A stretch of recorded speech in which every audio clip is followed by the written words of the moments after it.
सरकार हजूर किबला हजरत मौलाना फजलो रहमान साहेब अरके गुलाब सरकार तुसी इस तरह दियां गल्लां ना करया करो तुहाडे मूंह ये गल्लां चंगियां नहीं लगदियां।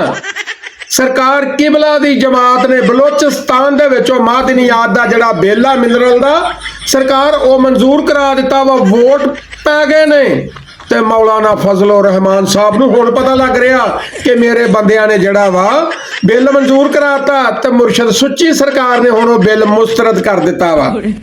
सुच्ची सरकार ये गल्लां नहीं बनदियां। तुहानूं कहना बह जाओ तुसीं बह जाना, तुसीं बैठे हो तुहानूं कहना उठ के खलो जाओ तुसीं सरकार उठ के खलो जाना, तुहानूं कहना लम्मे पै जाओ तुसीं फिर लम्मे पै जाना।